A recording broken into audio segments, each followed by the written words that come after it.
Was a beloved Mr. Rogers truly the gentle soul we all admired? Or is there more to his story? He made generations feel seen, heard, and safe. But behind that soft-spoken tone, even Fred Rogers had a side the cameras never captured. However, before his death, Rogers' widow revealed an awful truth. And what she shared isn't unexpected. It's deeply personal. The truth might just change how you remember America's favorite neighbor forever. What if the most powerful children's show in television history didn't rely on flashy graphics or loud characters, but on the strength of one man speaking directly to your soul?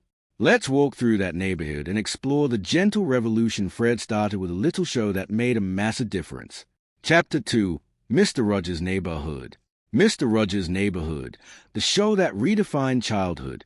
Fred Rogers was never aiming to be a TV star. What he wanted, more than anything, was to meet children where they were, right in the middle of their big emotions, small questions, and growing hearts. And he did it with a calm voice, thoughtful eyes, and a neighborhood that changed lives. When Mr. Rogers' Neighborhood first aired on PBS in 1968, it didn't come with flashing lights, zany characters, or fast-paced stories. It was calm, almost disarmingly so. Fred Rogers would enter through the door, hang up his coat, slip into that iconic cardigan, swap his shoes for sneakers, and start singing, "Won't You Be My Neighbor?" It felt more like a visit with a trusted friend than a TV show. But that was the point. Fred built the show as a kind of emotional classroom. While other programs were teaching numbers in the alphabet, Fred was helping kids navigate feelings, fear, anger, sadness, joy, giving them the language to understand what was going on inside them. The show tackled topics like divorce, death, race, and disability without ever talking down to its audience. It was slow television, yes, but deeply intentional. Episodes also dipped into the whimsical neighborhood of make-believe, where puppets like King Friday the 13th, Daniel Tiger, and Lady Elaine Fairchild played out mini-dramas that reflected real-life situations. Fred voiced several key puppets himself, each reflecting part of his personality. Over the course of 31 seasons, from 1968 to 2001, Mr. Rogers' Neighborhood aired 895 episodes. That's not only impressive, it's unheard of for a show with such a niche mission. But its staying power wasn't about flash. It was about heart. Fred knew that kids didn't need more noise. They needed stillness. They needed honesty. And they needed someone who didn't treat their problems like they were just kid stuff. Each episode became a little time capsule of comfort. No laugh tracks, no loud sound effects, no commercial breaks. Just Fred, speaking directly to the camera, like he was speaking directly to you. And for a lot of viewers, especially those growing up in chaotic homes or feeling out of place, that 30 minutes with Mr. Rogers felt like the safest part of the day. While the tone of the show was subtle, the guest list sometimes made a bit of noise. Fred invited people from all walks of life, artists, musicians, scientists, and even animals, to sit down and talk, teach, or simply be present. People like Yo-Yo Ma, who showed kids how music could speak feelings word couldn't. Even Julia Child, who brought her charm and love of cooking into Fred's kitchen. LeVar Burton, a fellow literacy advocate from Reading Rainbow, was another guest too. David Copperfield, who added a little magic to the neighborhood. Tony Bennett, offering his smooth vocals and genuine warmth. And even Coco the gorilla, who used sign language to speak with Fred, an unforgettable moment of connection that left viewers in awe. Every guest, whether famous or not, was treated with the same dignity and respect Fred extended to his audience. That was the magic. Everyone mattered. The television industry took note. Over the years, Mr. Rogers' Neighborhood earned plenty of recognition, including 4 Daytime Emmy Awards, honoring its excellence in children's programming, 55 Emmy nominations, showing just how consistent and impactful the show remained, the Cine Golden Eagle Award for outstanding educational content like Let's Talk About Going to the Doctor, and in 1997, Fred was honored with a Lifetime Achievement Award at the Daytime Emmys. During his acceptance speech, he famously asked the crowd to take 10 seconds of silence to think about the people who helped them become who they are. The entire room went still. It wasn't about the trophies, though for Fred, the true reward was knowing children felt loved and understood. Even after the show ended in 2001, Mr. Rogers' Neighborhood lived on in the heart of viewers. Thanks to streaming platforms and YouTube, new generations of kids continue to discover his calm voice, his gentle wisdom, and his cardigan-clad presence. And shows like Daniel Tiger's Neighborhood, produced by Fred Rogers Productions, carry on his mission with new stories and new characters, built from the same foundation of emotional honesty and kindness. Fred once said, "The greatest gift you ever give is your honest self." That's exactly what he gave for over 3 decades. And in Mr. Rogers' Neighborhood, that truth never goes out of style. To really understand Fred Rogers, you have to meet the woman who stood beside him through it all. Their story is quite surprising. Chapter 3. Who was Joanne Rogers? Who was Joanne Rogers? Before the name Mrs. Fred Rogers ever made it into headlines, Joanne Bird was writing her own story, and it was anything but ordinary. Born in 1928 in Jacksonville, Florida, Joanne grew up in a home that valued curiosity, music, and meaningful conversation. Her parents weren't flashy or wealthy, but they were thoughtful and determined. Her father was a traveling salesman, and her mother a stay-at-home mom who often kept the house running with love and structure. From an early age, Joanne learned how to speak up when it mattered and how to listen even more. Music quickly became more than a hobby for Joanne. It was her language. By the time she was in grade school, she was already making waves as a piano prodigy. She didn't play to impress. She played because it made her feel alive. Classical music, jazz, folk tunes, she explored them all. And when she landed a spot at Rollins College in Winter Park, Florida, it was clear she wasn't just following a passion. She was carving a path. At Rollins, Joanne majored in music performance and quickly stood out not only for her technical skill, but for the soul she brought to every piece. Her professors saw it. Her classmates felt it. Whether she was performing solo or accompanying others, she had an ability to connect and draw people in with notes that seemed to say more than words ever could. But Joanne wasn't the kind of person who needed a spotlight. She was never chasing fame. What she valued more were people, deep friendships, honest conversations, a sense of community. She could light up a room with her laughter, but she also knew when to lean in and ask the kind of questions that made you pause. After college, she continued her studies at Florida State University and eventually made her way to Pittsburgh to study at Carnegie Tech, now Carnegie Mellon, where she further sharpened her skills and pushed herself creatively. This chapter of her life was all about growth as a musician, yes, but also as a woman discovering who she wanted to be in the world. She also gave back as a teacher. In the 1950s, she taught at Chatham College's Preparatory School of Music, sharing her knowledge and passion with young students. Later, in the early 1970s, she spent 4 years teaching at Carlow College. Beyond teaching, Joanne was an accomplished concert pianist.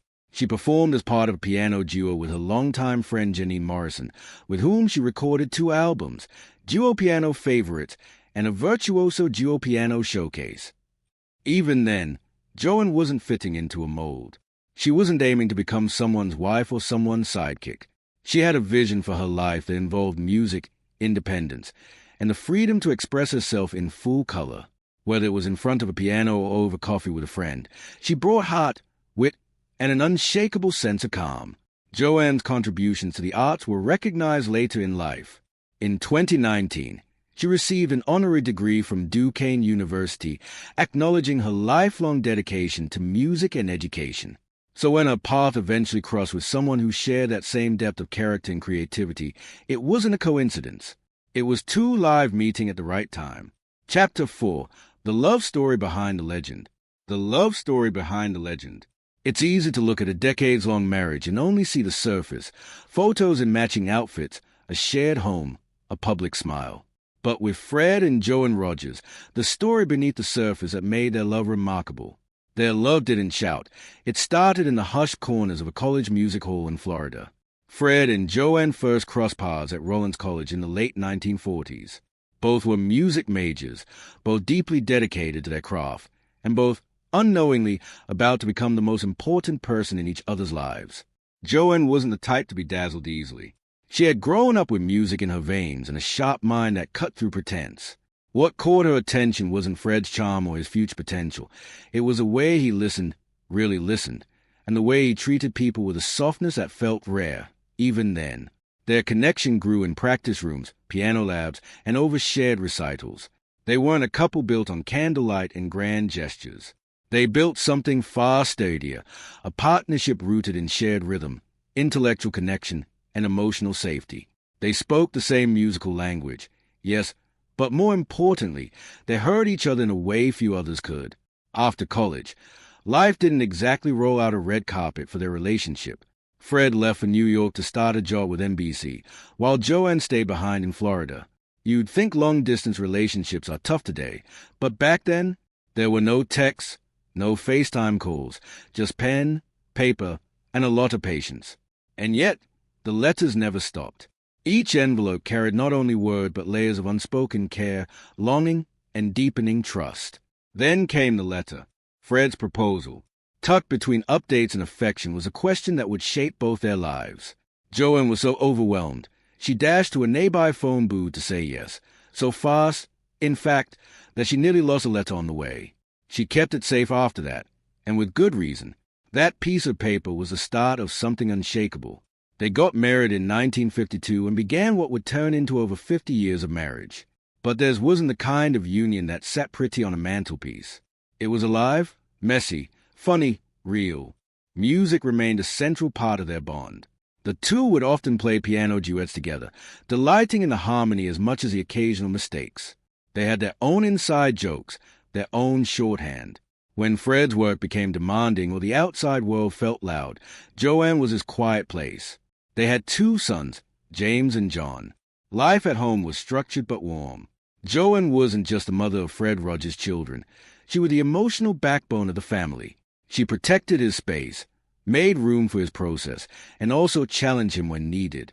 She understood his silence, his routine, his deeper layers that few ever saw. And perhaps most importantly, she didn't try to change him. People often assume Fred Rogers was simple. Kind, yes, but also uncomplicated. But those who really knew him, Joanne especially, understood that he was layered. He carried the weight of others' pain. He worried deeply about doing enough, being enough. Joanne was the one person who truly understood that. She held his complexities without fear, and gave him permission to be both tender and flawed.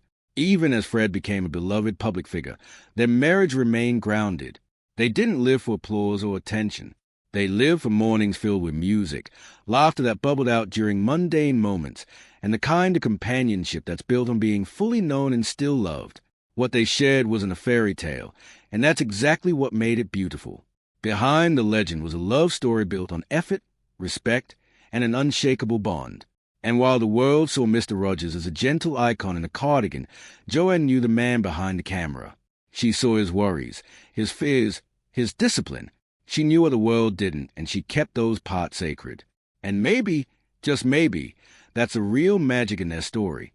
Not that it was perfect, but that it was real and they chose it over and over for more than 5 decades. While the cameras rolled, he was a neighbor we all adored. But once the lights dimmed, a different Fred would quietly emerge. Chapter 5. The Private Man. The public persona versus the private man. When you hear the name Fred Rogers, what's the first picture that pops into your head? Probably a calm man in a soft cardigan, tying his shoes, and talking directly to you like you mattered more than anything else in the world. His voice was slow and steady, like a lullaby. His words felt safe. For so many people, Fred wasn't simply a TV host. He was a voice of comfort in childhood, a gentle guide through tough feelings. And for years, people had believed that what you saw on Mr. Rogers' Neighborhood was the real Fred. No act, no filter. And for the most part, that was true. Fred Rogers lived what he taught. He believed in kindness and practiced it daily, even when no cameras were rolling. His friends and co-workers backed this up time and time again. But what makes his story more powerful isn't how perfect he was. It's how he wasn't. Joanne Rogers, Fred's wife for more than 50 years, once said that while her husband really was as kind as people say, he was no saint. Not in the sugar-coated, untouchable way people sometimes imagine. She knew the real man, the one who got tired, who sometimes struggled, who dealt with stress and doubt like the rest of us. According to her, the kind-heartedness was genuine, but it took effort. Fred chose to be kind. He worked at it.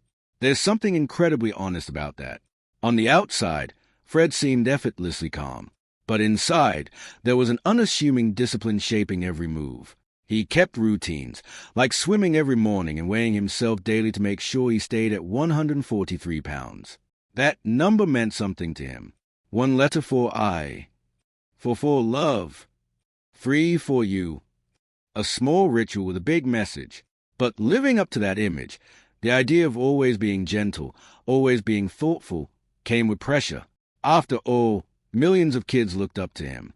He didn't want to let them down. That responsibility weighed on him more than most people knew. And while he never complained about it publicly, Joanne saw the toll it took on him. She witnessed the tired days and subtle moments of self-doubt.